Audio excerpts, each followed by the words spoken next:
Welcome here to Talk FCB and welcome to a fixture this evening that has delivered. I think we can all agree here. We spoke before the game about the excitement of this clash and about the fact the two teams were very much in form. And that's what we saw tonight. 4 goals in total. There was an electric second half. It really was out there. But I think at the end of the game, both teams will think they deserve more. On the one hand, I think United will go away from this game thinking we could have won that. And I think for all of us Barca fans here right now, we believe Xavi got it wrong. At the start of this game, big decisions were made that we're going to talk about that really shaped our performance.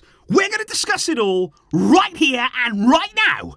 So let's do it. Because I do have to be completely honest with you guys. When I saw the Barca lineup tonight, I was stunned. I was absolutely flabbergasted to see what Xavi did. I cannot for the life of me believe that he thought Marcos Alonso at centre-back was a good idea and Jordi Alba at left-back. What he did there was rip apart one of the best parts of our team. In recent times, our defence has held this team together. It has been the backbone for everything good, and we've built from that back line. Why shred it tonight? Why tear it apart? And I want to stress here, there was no problem with Andreas Christensen. There was no problem with Alejandro Balde. There was no injuries. It was a simple technical decision from Xavi.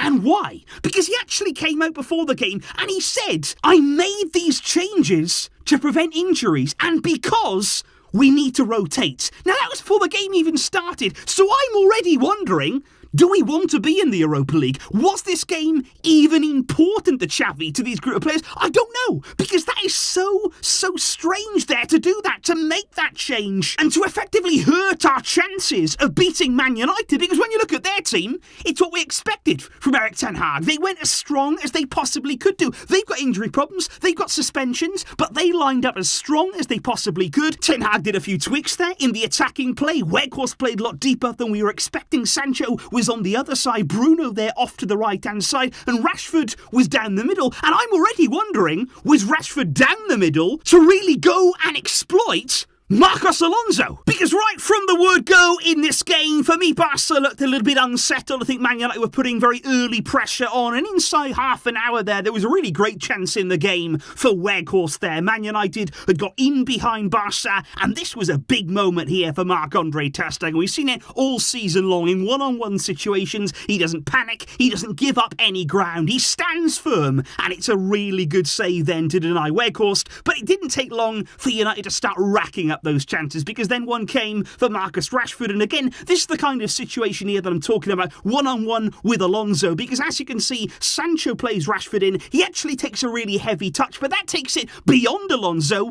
and Rashford is away. He's not then going to catch him in that position there, he's caught lacking, and again, it's a wonderful save from ter Stegen to deny him, to keep us in the game at that point. And in the first half, Barca really did seem to be quite nervy about our play. Lots of times we were dispossessed there in our own half, and it got even worse for us, because on 40 minutes there, Pedri went down with an injury. That's concerning. Certainly there, it was not a big collision, it wasn't really a coming together, it was one of those, he just went down, he has to be subbed, and that is really worrying there. The club already confirming that it's a right thigh injury, and Sergio Roberto coming on in his place in midfield. But like I say, that first half, not good from Barca, not what we were hoping for. We didn't start the game in the way that we wanted to. I would say unsettled, and I would say it was unnecessary to start in that manner. However, in the second half, Barca did come out with a bit more fight about them, did come out there with a little bit more threat in their attack, and Rafinha, I thought, really took this game by the scruff of the neck in the second half. He was the one out there really looking to make things happen. He was taking on a few good long-range efforts there at goal, testing David De Gea. There was one there that went just wide of the far post, an absolutely incredible drive towards goal, just basically to get the crowd going, get the crowd in the game. I think we're a bit confused at the start of this game with that selection, and it was Rafinha on 50 minutes there from a corner kick who put an absolutely stunning ball into the box. It's an in-swinging ball in, it's begging there to be finished off, and who then happened to be at the far post? Of course it was our good friend Marcos Alonso. Credit to him, he can pop up with goals. That is one thing that I do have confidence in him to do. He can pop up. We saw it as well in his time at Chelsea with important goals at important times, and it was Barca who took the lead. But it was kind of inevitable. There was no way, when I saw that back line out there tonight, there was no way that we were going to keep a clean sheet. And there you go, United equalised, because Casemiro plays it in behind Frenkie de Jong. Bit of a mistake there from Frenkie. He doesn't actually anticipate that ball in the right way. Fred then is in behind him in space. He's then got time to pick out Marcus Rashford, and it's the same sort of situation here. Rashford is in between Alonso and Jordi Alba. Again, United penetrating and targeting our left side, and he's in. We're not going to catch him then. There's nobody there that's going to stop him on that side. He's got time for the finish. It's a tight angle. Ter Stegen maybe will feel as though he should have done better, but Rashford there with a really good finish. And I've got to be honest, guys, at that point in the game, United deserved that goal. They had lots of chances. They missed the number of them, but they deserved to get back in it. And Barca, it was inevitable that we were going to concede. And then just minutes later, it actually got worse for us in that second half there, because it was a simple short corner routine. Luke Shaw there playing it into Marcus Rashford, who's then one-on-one with Rafinha. Now, there's only one winner there. You put him out there to deal with Rashford, and only him.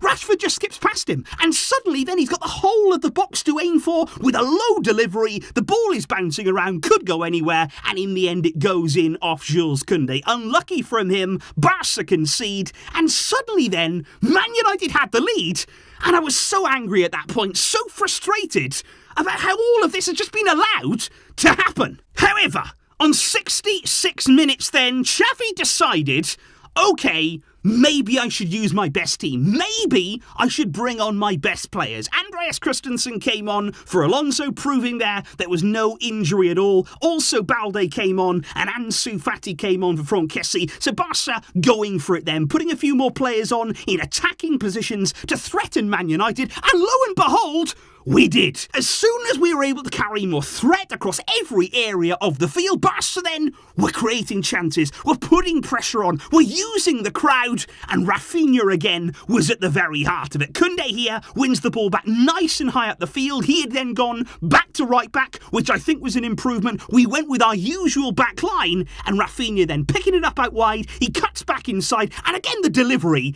It's a wonderful ball here, an in-swinging cross. It's begging there for somebody to get on the end of it. I thought Lewandowski did. I thought he was the one there that finished it off nicely. Would have been a great goal, but no, it goes all the way through. That is Rafinha's goal, and he deserved that moment tonight. He was the one, like I say, who was looking to make things happen, who was really doing everything in his power to threaten United, and Barca were level on the night. However, the curious selection decisions from Xavi were not over yet, because then he decided, okay, I'm going to take off Rafinha now.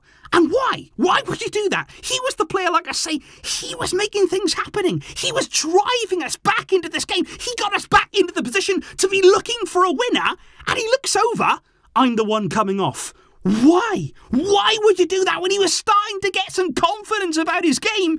And he was furious, Rafinha, and I can fully understand why there. He was absolutely fuming heading off, got back to the bench. He was really having a good go at anyone who would listen, and I understand that anger from him there. Really strange decision to bring on Ferran for the final 8 minutes there in added time, so nearly 15 minutes in all that he was on the field for, but Barca kept the pressure on. I do have to say, in the closing stages, we were very unlucky. There was a Fred handball. Should that have been given as a penalty? It did definitely make contact with his arm. He also appeared to move his arm, which is usually the indicator. That's got to be a penalty. Not given. Not for the first time in Europe this season. Barca were not awarded a penalty for a handball. And then United hit their own post. It's Casemiro inside of the box. Barca ramping up the pressure. He puts it against his own post. It basically rolls along the goal line almost. But United managed to scramble it away, and Ansu Fati as well had a drive at goal denied by De Gea, and we really did put the pressure on, but it almost felt to me, guys,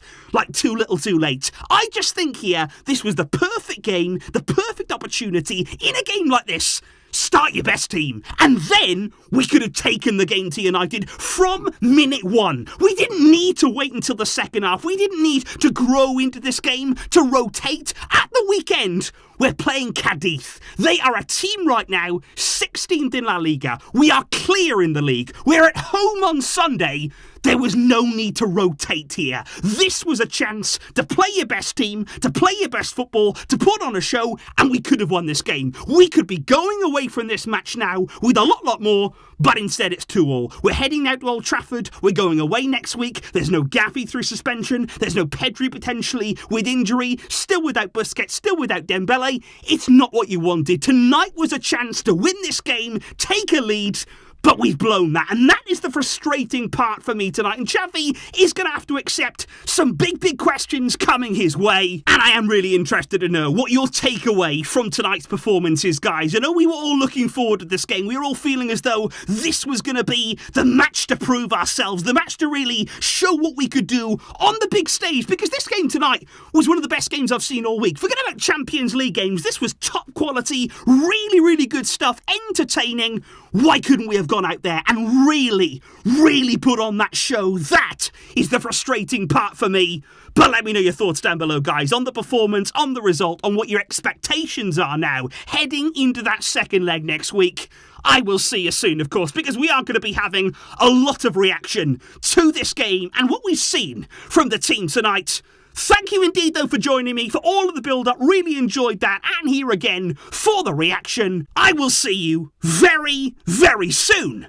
But until next time, as always, Visca El Barça.